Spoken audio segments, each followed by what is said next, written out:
3, 2, 1. Liftoff of the Falcon 9.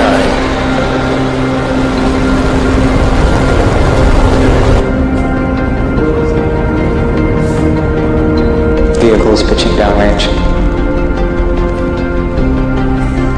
Stage 1 props nominal. No voy a poner el entero, solo al principio, porque bueno, yo quería empezar con el SLS de la NASA, porque se suponía que lo iban a tirar ayer, pero lo han atrasado un mes, así que me han jodido. Yo tengo que poner uno de SpaceX, pero bueno, vamos a empezar ahora sí.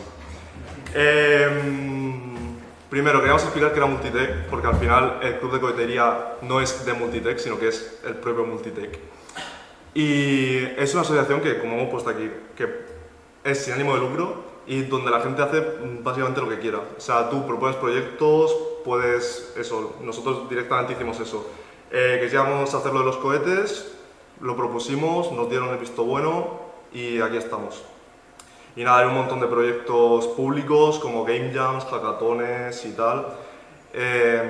Y nada, vamos a empezar ya con lo de los cohetes. Aquí estamos nosotros, los iniciales. Sí.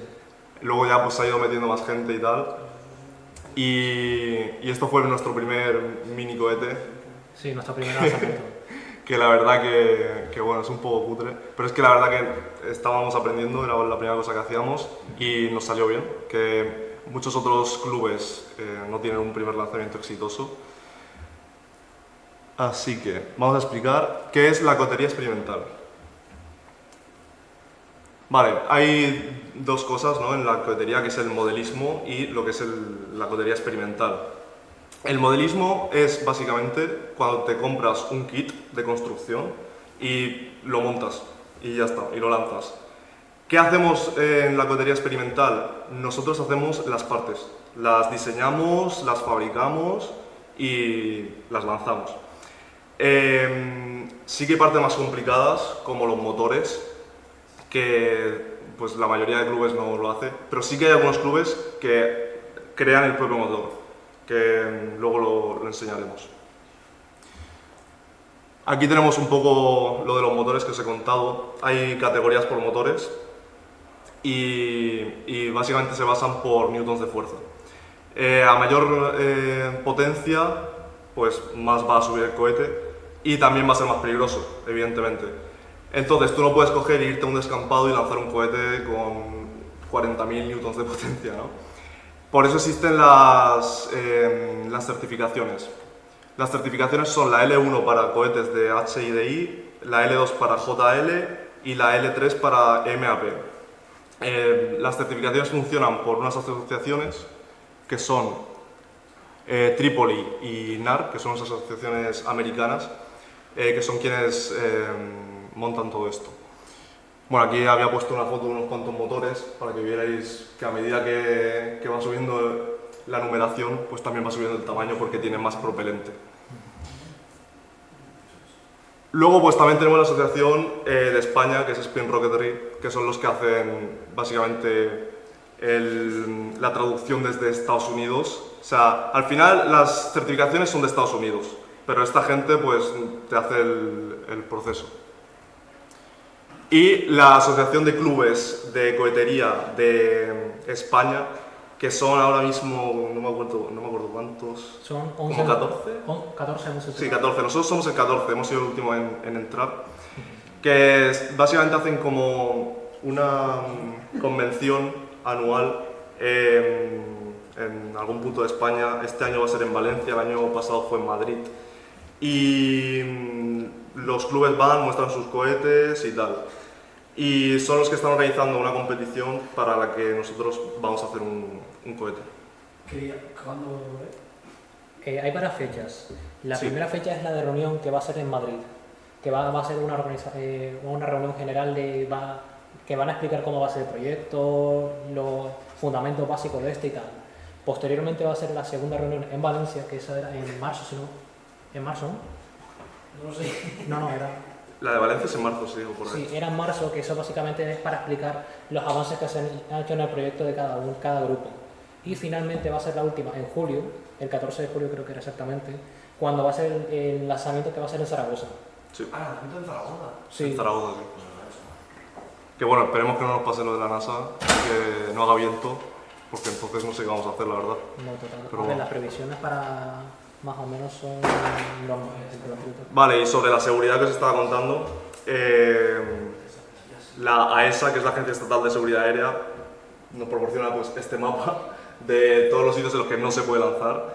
Y tú, si quieres lanzar, pues tienes que hacer un NOTAM, que es una Notice to Air Mission, que básicamente notificas a AESA que quieres lanzar en un sitio y te lo tienen que aceptar, tienes que presentar un seguro, es carísimo. Por eso están estas asociaciones que te lo hacen ya, o sea, hacen las competiciones y todo eso, y no hace falta que tú estés haciendo todas estas cosas.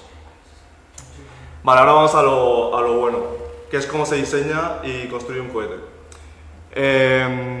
La construcción de un cohete se divide en ciertas partes, y de hecho los clubes es lo que suelen hacer, que es que dividen como sus equipos en varios subequipos, que cada uno se dedica a una parte, ¿no? Lo primero que quería enseñaros es la simulación. Primero pues lo empezamos a hacer en el ordenador con este programa que se llama OpenRocket. En él pues puedes crear el cohete, puedes meterle el motor que vas a usar, o puedes incluso inventártelo porque va por perfiles, o sea, va por perfiles de potencia. Y nada, y puedes hacer simulaciones. ¿Qué pasa con este programa? Que está un poco limitado a ciertas velocidades. O sea, tú cuando pasas de velocidades supersónicas, pues ya para de tener buenos cálculos. Entonces existe este otro programa que se llama RocketPy, que es una librería de Python en la que puedes hacer también simulaciones, pero mucho más profundas y mucho más detalladas. Y por ejemplo, aquí tenemos una simulación que es de una trayectoria de vuelo. Tú puedes seleccionar un sitio, por ejemplo, en medio del campo, ¿no? Y decir, en este día, a esta hora voy a lanzar un cohete.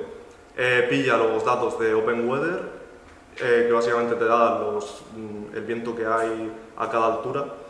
Y en base a eso y a la potencia de tu motor y a la aerodinámica de tu cohete, pues te hace las simulaciones.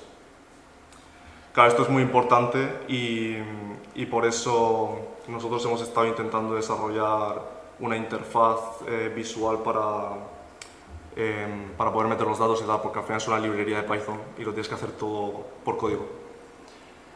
Vale, la siguiente parte es aerodinámica y estructura, que si quieres explicarlo tú, porque es lo de Inventor y tal. Sí, básicamente.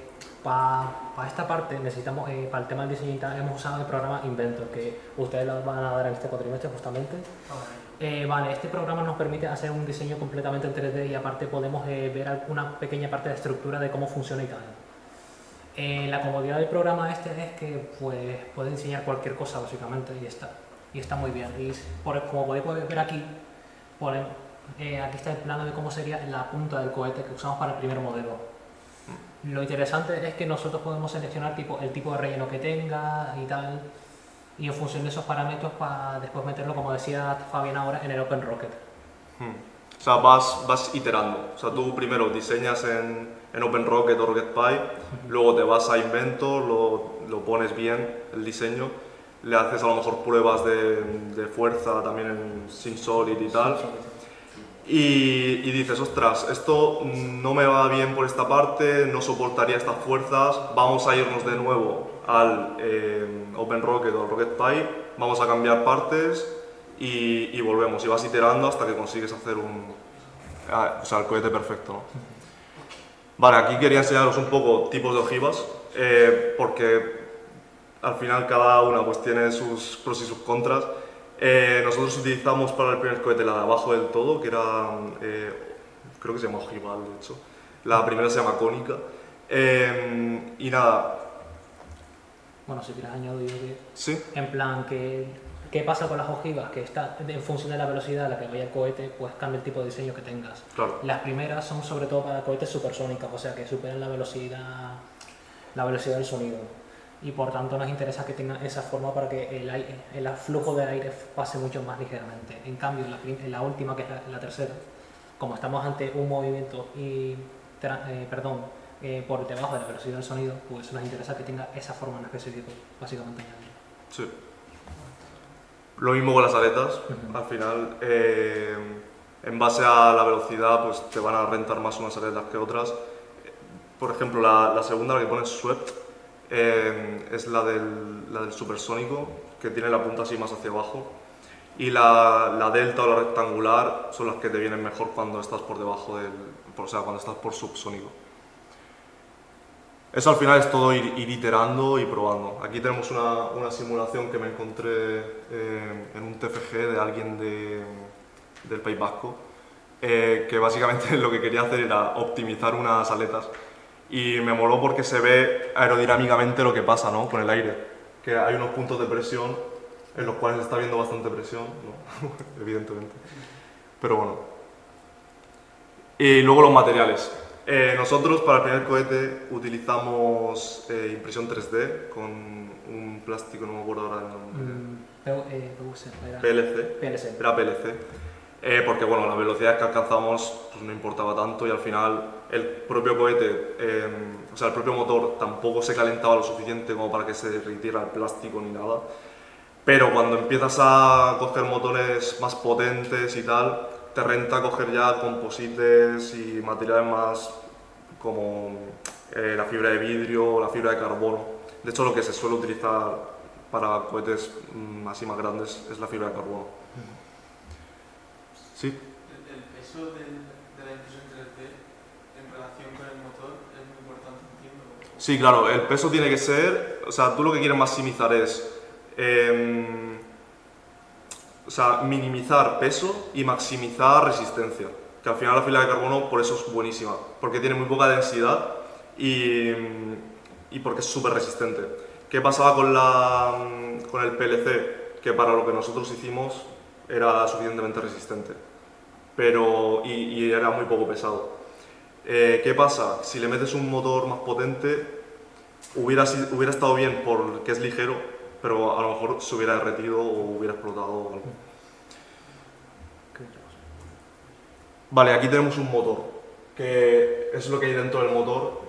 Lo del nozzle es para dirigir la fuerza en línea recta. O sea, es una geometría que hace que no se expanda hacia los lados lo que es la potencia. Entonces va recto y hace que tenga más, o sea, que la direccionalidad sea mejor. Quería hablaros un poco también de los materiales. Normalmente los motores así pequeños de la A a la G, que son los que están debajo de las certificaciones, utilizan pólvora negra y ya está. Pero lo mismo, a medida que coges motores más tochos, pues ya empiezas a usar materiales más raros, como lo del APCP, que era un polímero de amoníaco o algo así. Que bueno, hay lo que os he dicho, clubes que se hacen sus propios motores, pero claro, es que es muy peligroso. O sea, tú estás tratando con eso y a lo mejor te explotan las manos. Y lo del Rocket Candy es otra cosa, que es lo que suelen utilizar esto de azúcar y tal, pero para motores más caseros y cosas más de niños, ¿no? Luego, lo de la aviónica. Es otra parte importante. Nosotros para el primer cohete no lo utilizamos porque era como algo muy, muy minúsculo y también lo hicimos como en un mes, o sea que no tuvimos tiempo. Pero bueno, para este segundo sí que estamos en ello. Ahora luego os lo enseñaré. Esto es lo que os iba a explicar. La aviónica es básicamente un lector de datos de qué está pasando. Y además, en base a eso, puedes accionar, por ejemplo, lo que es la recuperación, que es el paracaídas. Se puede hacer con Arduino, se puede hacer con ESP32 y básicamente lo que haces es meter sensores, barómetros, altímetros, giroscopios y en base a eso coger los datos. Puedes hacerlo también con una antena para tener los datos en tiempo real o obtener los datos después con una SD o algo así. Y ¿para qué utilizas cada uno de esos componentes? El barómetro. Tú, cuando lanzas el cohete, el barómetro lo que está cogiendo es la presión ambiental. Esa presión, a medida que vas subiendo, va bajando, ¿no? Ángel. Va bajando, ¿verdad? Sí. Vale, va bajando. ¿Qué pasa? Que en base a eso puedes calcular la altura a la que estás. También puedes utilizar el acelerómetro para calcular la velocidad. Entonces, vas viendo que la velocidad va bajando, el altímetro va subiendo y cada vez menos, entonces llegas a un punto en el que consigues el apogeo, que es cuando estás en el punto alto, en el punto más alto y tu velocidad es cero. En ese punto puedes tener dos decisiones. Si estás muy alto, puedes tener doble acción del paracaídas, o si no estás tan alto y no te preocupa que el cohete se te vaya muy lejos, entonces puedes poner una única acción del paracaídas. Entonces, esta doble acción, aquí lo tengo los paracaídas, esta doble acción se llama, o sea, el primer paracaídas se llama drogue, que lo que hace es como un paracaídas más pequeño para que el cohete no pille mucha velocidad y cuando liberes el segundo, que no falle. Y aquí os he puesto algunos tipos que Bueno, si quieres lo explico yo. si quieres los explicas tú porque los explicaste más. Vale, antes de continuar con el tema directamente, quería destacar una cosa de la electrónica que pasó. Ahora, de cara al segundo proyecto, hemos tenido un caso curioso, que básicamente, normalmente los sistemas de recuperación se eyectan a la altura máxima. ¿Qué pasa? Que en este caso en específico hemos tenido que hacer un estudio del clima, de cómo es el lugar. Y lo que pasa es que hay vientos sobre... A ver, el objetivo va a ser lanzarlo a 1 kilómetro de altura aproximadamente. ¿Qué pasa? Que sobre esa altura hay vientos de aproximadamente 5 metros por segundo. ¿Y qué provoca eso? Que a lo mejor el cohete tú te lo lanzas en una posición X y a lo mejor se aleja unos 3 kilómetros a la redonda aproximadamente. Por tanto, ¿qué ha pasado entonces? Hemos decidido comúnmente hacer que la electrónica haga que el paracaídas no se despliegue en el punto máximo, sino un punto medio de descenso, que está por determinar todavía. De esa manera vamos a hacer que la deriva pase de 3 kilómetros tranquilamente a 1 incluso menos. Eso es importante para empezar. Después, ¿qué pasa con el tema del paracaídas? Que tú no puedes coger cualquier paracaídas. ¿Por qué? Porque tienes que maximizar una serie de datos que si puedes poner. Sí. Que tienes que estudiar ese conjunto de factores a tener en cuenta, tipo el coeficiente de drag, la deriva, el shock de apertura y todo eso. Entonces, Te lo acerco. no, da igual. Pero claro, esto parece un montón de características que es muy complejo, pero en verdad es muy sencillo. Vamos a ver, un paracaídas básicamente, el objetivo principal es oponerse al peso, porque toda masa, cuando se eleva, tiende a caer, obviamente. Pero es la única fuerza que actúa cuando un cuerpo cae no es el peso, sino también la fuerza de arrastre. ¿Cuál es el objetivo del sistema de recuperación? Maximizar esa fuerza de arrastre. ¿Y cómo lo hace? Pues con una serie de ecuaciones que no está aquí, bueno, da igual. No te preocupes. Que básicamente tienen en cuenta la densidad del aire, la velocidad a la que se está moviendo y sobre todo lo que nos más interesa es el área de la superficie. Porque esa área, cuanto más grande, obviamente va a ser que choque el aire contra esta superficie y va a hacer que se reduzca la velocidad, por tanto. Entonces, teniendo en cuenta todo esto que os he explicado, existen diferentes tipos de paracaídas que podéis ver ahí. En plan, por ejemplo, tenemos esos dos que están, el ripstop y el toroidal. Pero también está el típico que toda la vida que conocemos, que es el semicircular, que es el que se usan para los paracaidistas y tal, ¿no? Después está, no sé, el cruciforme, que básicamente, literalmente, es una superficie plana que tiene forma de cruz y que se despliega. Cada uno tiene sus ventajas y sus desventajas. Entonces, por consenso, hemos elegido el ripstop, que es básicamente como un paracaídas normal, pero que tiene una superficie de tela, en la punta de arriba tiene como una especie de agujero y después tiene otra superficie de tela así. Eso que nos permite que el descenso sea controlado y aparte que a la hora de desplegarse y tal no tenga un shock de apertura importante. ¿Qué pasa con el shock de apertura también? Que si a la hora de desplegarse es en plano, lo hace muy fuerte, pues se revienta, por así decirlo, y el cohete se va al garete. Claro. Entonces tenemos que encontrar un equilibrio entre todo eso. Si puedes pasar, por favor. Sí, ahora bueno, os íbamos a enseñar los proyectos que hemos tenido, que ha sido uno. Bueno, Sí, porque el segundo estamos en ello, ¿no? sí. Y nada, aquí os queríamos enseñar todo lo que os habíamos contado de diseño y tal. Abajo lo de OpenRocket y arriba lo de Inventor, que bueno, trabajaron él y Alba. Y nada, quería enseñaros pues, un poco el proceso, que al principio pues, hacíamos cosas en papel y tal, después lo pasábamos ya al Inventor y vamos eso iterando. Si quieres decir algo de aquí. Es que no... No, a ver, al principio la idea era hacer un cohete bastante simple, que era como un tubo de cartón y tal. ¿Qué ha pasado? Que eso en la realidad no puede ser así porque no es nada profesional. Claro. Por eso pasamos a usar Inventor y a usar también el OpenRocket, que era un software que nos permitía pues, hacer un diseño óptimo y tal. ¿Paso? Sí. Vale, sí, aquí os enseñaba la parte de la impresión, que era como lo hicimos. Y aquí ya está el cohete. Sí. Ahí está el cohete a la izquierda. Hicimos 3 ojivas para pruebas con distinta densidad. Una al 30, otra al 50 y otra al 100%. Porque si añades más a la punta, bueno, una cosa que no hemos explicado, el punto de presión y Lo de... explicamos ahora cuando pasemos Vale, al ok. segundo plano. Bueno, a medida que metes más peso en la punta, el centro de masas del cohete se va echando hacia adelante. Eso nos sirve porque hace que tenga más estabilidad. Tampoco te puedes pasar porque si se echa demasiado hacia adelante, el cohete empieza a ir hacia el aire. Entonces, si viene aire lateral, se cae por un lado. Y si tiene muy poco, o sea, si se va muy hacia abajo, empezaría a virar hacia todos lados. Vale, aquí tenía un vídeo de este Hi. motor en Today, específico. I'm going to be testing Quiero ver simplemente esto, para que se vea cómo era el motor que usamos.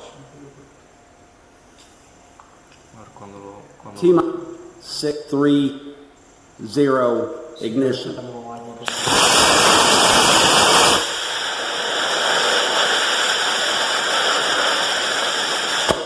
Ahí está. Vale, explica qué ha pasado. Vale, ¿qué ha pasado aquí? En plan, el cohete, el primero que hicimos, tenía dos fases ese motor. El primero era de eyección que llegaba hasta la altura máxima, que era aproximadamente 100 metros. Y después la segunda parte del motor era para expulsar lo que era el paracaídas. Sí, que es la explosión esta que se va hacia la derecha. Sí, efectivamente. Hay una explosión al final hacia la derecha, Claro. que lo que hace es la presión de dentro del cohete aumenta, lo que hace que la punta se tenga que separar y que salga el paracaídas. Vale, aquí tenemos las pruebas que hicimos del paracaídas.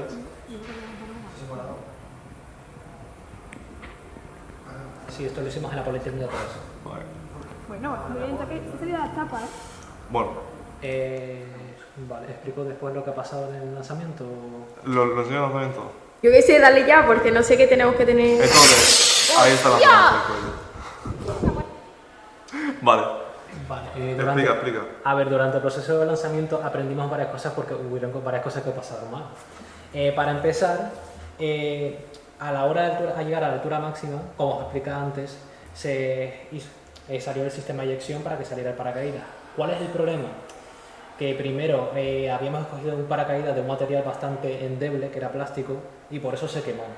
Y aparte, otro problema, por eso, Hicimos un sistema para que no se quemara. claro, Pusimos un disco, que no sé si se puede ver aquí. Sí, aquí está. ¿Veis el disco pequeño naranja a la izquierda? Vale, ese disco va debajo del paracaídas para que la fuerza para que el fuego no le diera al paracaídas. claro, pero lo que pasó después aparte es que se necesitaba una bolsa ígnea, en plan, una bolsa que resistiera los incendios y tal, para que no pasara ese tipo de cosas. El paracaídas combustionó Combustión. En y plan, desapareció. y por desgracia también perdimos la punta y también el paracaídas completamente y los hilos y todo lo que conformaban. Yo qué sé, Por suerte pudimos recuperar el cuerpo y eso. Por eso hemos aprendido para este segundo paracaídas, hemos tenido en cuenta ese conjunto de factores. Por ejemplo, para ello, para el sistema de eyección del paracaídas, en vez de hacerlo con el bloque motor, lo vamos a usar con un sistema de muelles. Eso para empezar. Que eso está relacionado con la electrónica que veíamos antes, para que coordinara Puedo justamente. enseñarlo. Sí, Sí, bueno, quería enseñar el segundo proyecto, que es para esto, para la competición que os he hablado antes, que hace Surtam. Aquí está el diseño que hemos hecho en OpenRocket, aunque aún falta mejoras. Y esto es lo que estaba hablando del set de la electrónica. ¿Sí? Una pregunta. El primer cohete que lanzasteis, entiendo que todo estaba vacío y estaba bajo el motor y no estaba para caídas. Correcto. Sí, aquí se puede... Este es el circulito este en medio para que no pasara el fuego. No había circuito, no teníamos. No, digo, el círculo. Ah, sí, sí. Ah, sí, Este es en medio y era la separación entre el motor y el pack. efectivamente. Sí, Vale. ese era el plan. Aquí se ve la parte de arriba donde iba metido el motor, luego una parte de vacío. Uy. Luego una parte de vacío, que no teníamos nada.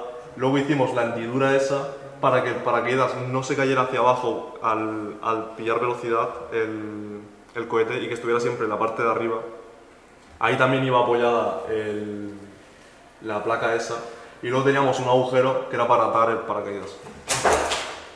También esta cosa de aquí de la izquierda que se ve en el papel, que en el Inventor no se ve, que es como una línea punteada, es porque acceder al agujero ese desde fuera era bastante inviable. Entonces lo que hicimos era separar el cohete en dos partes, hacer el nudo desde dentro y luego volver a juntarlo. Y nada, la presión fue hacia la izquierda y se quemó todo. Ah, y perdón un segundo. De hecho, si os fijáis, en el diseño podéis ver el punto azul y el punto rojo, que son el centro de presiones y el centro de gravedad. Centro de presión. Sí, Se lo escucha muy bien. Es el centro de presión del aire en el cohete. sí, en plan, bueno, ya lo veréis en perfiles, pero básicamente, como lo hacíamos en física 1, cuando un objeto era bastante irregular y tal, lo definíamos en un único punto. Y entonces aquí lo hacemos lo mismo, en plan, decimos, vale, es un cuerpo bastante complejo, lo que hago es definir un punto de presiones donde se acumule, como entre toda la superficie y tal, donde se acumula la presión, que sería aproximadamente el punto rojo. Y claro, ¿qué pasa con este centro de presiones y centro de gravedad? Que tienen que estar a una altura determinada, porque si no, el cohete, como dijo antes Fabián, se iba al garete. Y esto tiene que ser aproximadamente entre 1 y 6 diámetros. Y cuando diámetros, pues obviamente los diámetros del cohete. El diámetro del tubo del cohete. Sí. Vale. Aquí tenemos esto nuevo, y ahí se ve también el punto de presión y el punto o sea, el centro de masa. ¿Qué pasa? El centro de masa es cambiante. A medida que se va gastando el motor, el centro de masa va avanzando hacia adelante. O sea, eso hay que tenerlo también en cuenta. Y luego ya cuando sale el paracaídas, ya paras de tener eso en cuenta porque empieza a caer, ¿no? A ver si podemos decir también de que cómo estamos discutiendo lo del tema ¿De qué? en posicionamiento de la electrónica. Ah, sí, bueno, estamos... el diseño este que os he dicho que tenemos que hacer mejoras, sobre todo la mejora así más importante es dónde poner la electrónica. Aquí yo la puse en la parte de adelante, en la ojiva, y con el paracaídas detrás, pero tenemos otra opción que es meterla en medio. O sea, hacer como 3 módulos, el módulo del cuerpo, el módulo de la electrónica y luego lo que es la ojiva, para meter el paracaídas delante y que o sea, no sé cuál sería la mejora como tal.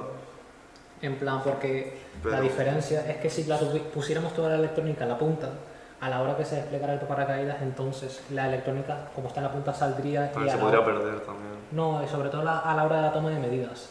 En plan, las presiones, la densidad del aire y tal salía un poco defectuoso. En cambio, si la ponemos ahí en el centro, esas medidas no varían. Y aparte la tendríamos más cerca, sobre todo por el tema que le vamos a integrar una cámara, con el También. que vamos a poder ver cómo es la subida completa. Y eso es interesante, sobre todo para eso. ¿Cómo gestionáis que la parte de arriba se separe y salga el paracaídas de abajo?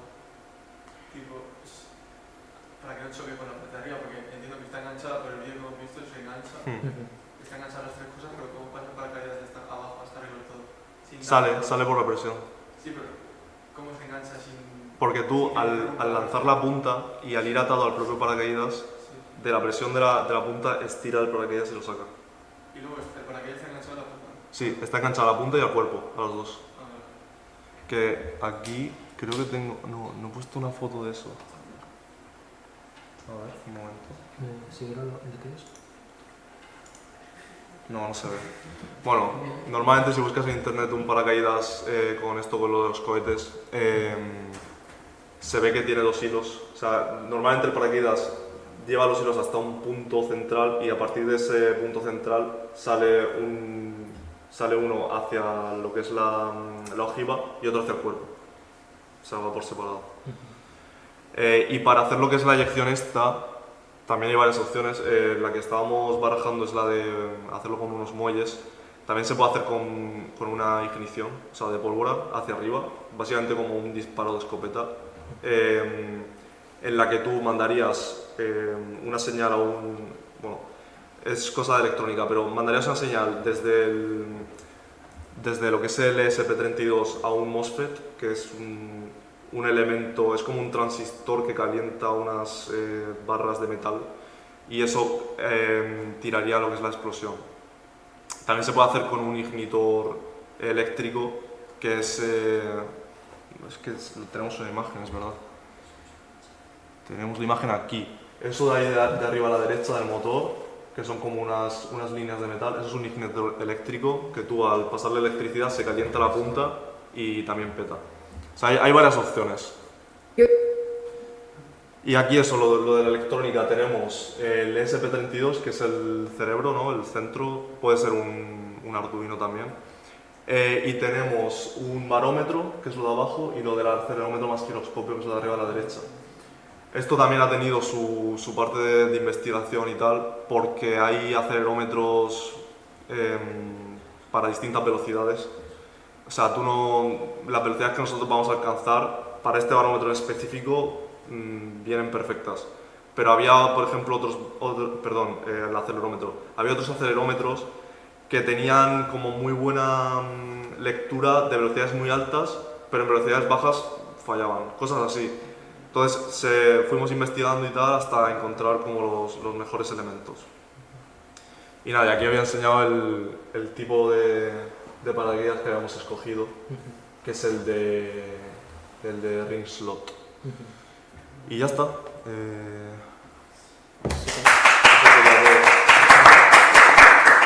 Si tenéis alguna duda o lo que sea. Sí, si tenéis alguna duda. Tengo una pregunta. ¿Cómo engancháis el cohete cuando ibais a lanzar por la primera vez? Sí, eso es que no lo hemos explicado, pero aquí está. Hay distintas formas de enganchar el cohete.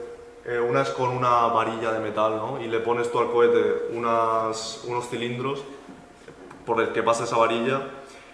Pero también hay otra forma, que es la que tenemos para el nuevo, que es que no se ve bien aquí, pero son esos puntos azules, esos círculos, que son como unos botones que pasan por unos raíles de metal y que tiene como mejor direccionalidad que la varilla, porque también la varilla se va moviendo con la presión del cohete y tal. Entonces eso, el que hicimos fue con lo de los cilindros, que se ve aquí en esta imagen. No sé si se ve bien. Sí. O sea, pusimos 2, uno abajo y uno en medio, más o menos, y ya está. ¿Y no descompensa el peso del motor o es insignificante? No, porque el peso del motor ya es parte del cálculo. Bueno, no, perdón, del cohete. Los cilindros que están en un lado y no están en otro, ¿puede dejar? No, es insignificante. O sea, es tan pequeño que...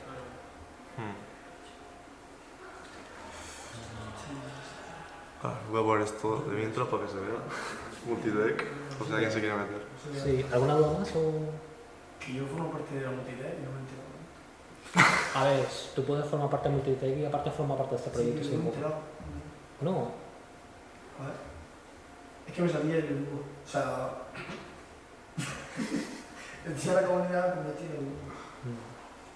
A ver, el proyecto este... ¿Se quiere el grupo de cohetes?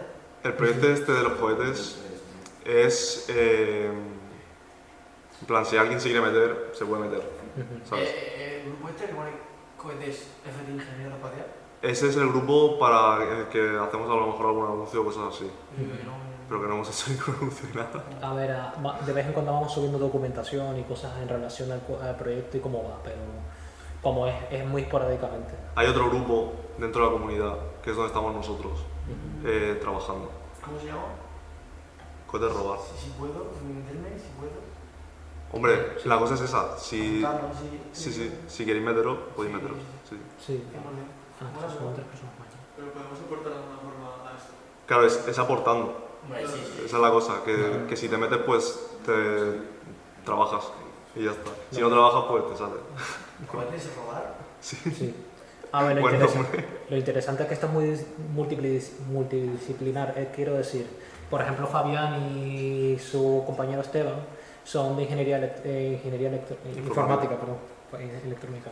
Y claro, están ayudando con el tema del código Del Rocket Pi. de Rocket Pi, claro. Y por ejemplo, yo soy que soy de ingeniería aeroespacial y mi compañera Alba, estamos más en tema de diseño, estructura y el desarrollo del sistema de recuperación, perdón. Entonces, claro, y por ejemplo, otro compañero de ingeniería robótica está con el tema de la electrónica. Y junto a Fabián también, ¿verdad? Y eso es interesante, en plan, que estamos juntando conocimientos de diferentes carreras para sacar este proyecto adelante. Así que eso lo hago. Y hacer rollo que hay una vez a la semana y... Sí. Sí, la idea es hacer reuniones semanalmente. No, pero las reuniones son más para decir qué hemos hecho. Luego durante la semana ya pues haces tus cosas. Sí, Claro, pero el OpenRock creo que las aplicaciones que usan los programas y todo eso no están conectadas a la nube. Entonces cada uno hace una parte o vais pasando las transacciones. Se van pasando, sí. Sí. Tenemos un Notion en el que subimos ahí todo lo que Sí. vamos haciendo. sí, de hecho estamos haciendo documentación y todo con el tema de que finalmente vamos a tener que presentar un informe de aproximadamente 40 páginas ¿Eso aquí? A lo de... al sultán. A los Sí, a la programas. competición. Sí. La idea es tener todo esto ya más o menos hecho ya un mes antes del lanzamiento, que es la fe. Sí, correcto. Y para hacer pruebas también. Por ejemplo, de la eyección del paracaídas. Tipo- A las de antes no vaya a ir, ¿no? ¿A qué edad? Lo que me ha dicho, las convocatorias que hay antes para hablar... Ah, sí, sí, sí. A ver, la idea es ir porque como es nuestro La idea, primer sí, sí, año sí. de un cohete modelo serio, así cogemos ideas y nos van explicando de qué mejoras podemos hacer en el proyecto en sí, cómo estructurarlo, no sé, los materiales que podemos usar para esto y entre otras muchas cosas más, ¿sabes? Sobre todo lo interesante del Surtam, que Ujú. ahí es que se juntan todos los equipos de España y muestran sus cohetes y tal. Claro. Y va a ser en Valencia, que está aquí al lado. Sí, sí, Y tenemos en Valencia, creo que es el mejor equipo, ¿no? De, Sí, el de Club de cohetería. Cohetería de Valencia. El club se llama Faraday UPV, se llaman. Sí, porque ellos incluso desarrollan sus propios motores cohetes. Desarrollan sus propios motores, participaron en una competición a nivel europeo y ganaron en los 3 kilómetros. Ujú. O sea, es una locura lo que hacen esta gente. Que vamos a ir para que no nos pillen. A ver, vamos a ir para aprender. Sí, claro, sobre todo porque Esta no gente tenemos- tiene un almacén industrial con herramientas. Claro, imagínate, tiene hasta su propio contenedor donde hace las pruebas para hacer el motor cohete. En plan, es que es una diferencia muy grande, obviamente. Y sobre todo de presupuesto también. Pero bueno, Que te dije con más presupuesto podríais hacer mejores cosas. Sí, hombre, no tendríamos que limitarnos, claro. claro. Sobre todo con el tema de electrónica y tal, que es Y- bastante cara. Y materiales, que Claro. por ejemplo el tubo de este cohete, si lo hacemos de fibra de carbono son 80 y pico euros. Sí. Entonces, y luego el motor es carísimo.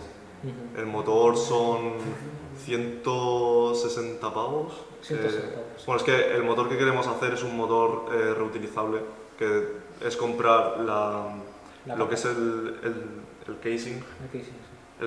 o sea, ¿cómo se llama el casing en español? La carcasa. La carcasa, coño. La carcasa que es como metálica y luego dentro tú vas metiendo lo que son los motores. Pero los motores se van recomprando. La carcasa vale 160 pavos y los motores 80 80 euros. 80 más o menos. Claro, la carcasa es como de aluminio y entonces eso resiste bastante bien el calor. La carcasa, lo que es el motor en sí es más bien combustible sólido, comprimido, que una vez que lo inicia la ignición, pues se prende y le genera energía y el sistema de empuje y tal. Pero, ¿Algo más? sí, yo he solicitado algo. vale, Vale. en teoría te tienen que aceptar Ana, ¿era, no? Sí, La creo que caseta. gana. Sí, Yo eso, que si sabes un poco lo que tenemos que hacer y esto, tú estás de Tienes que montar esa ustedes, ¿no? sí. Sí, sí, sí. A pagar, chaval. Yo creo que ahora sube el precio. Es verdad, han subido el Ya. precio. A ver, lo bueno que tienes un terabyte en la nube y aparte tienes ChatGPT Premium también para usar. Pero el terabyte es compartido. No, Ah, tienes un terabyte en Drive. En Drive, perdón. Sí, sí, En el correo de la UCIDER, ¿no? sí, sí. Correcto. Eso no me suena. Y hay un también partes compartidas, que también hay partes compartidas del Drive, fuera de ese terabyte. O sea que tenemos ahí como cosas de todos los proyectos y tal. Sí, también podéis acceder al Notion, de hecho. Y al Notion, sí. Que el Notion es donde hacemos el proyecto. Ujú. Notion es como, no sé si conocéis Trello, o conocéis la metodología Kanban. ¿Canva? Kanban, Gamma, sí, sí. que es como por tablas. En tecnología. Vale, pues va por tablas y vas poniendo etiquetas de qué cosas estés haciendo y tal. Está. Ujú. ¿Algo más? Vale, pues ya está, lo dejamos así. Esto como a quién le decimos que hemos terminado. Yo se lo digo, no te preocupes. Vale. Y se le llevo la llave, cerramos todo y ya está. Eso es lo importante, que me destapas sobre todo.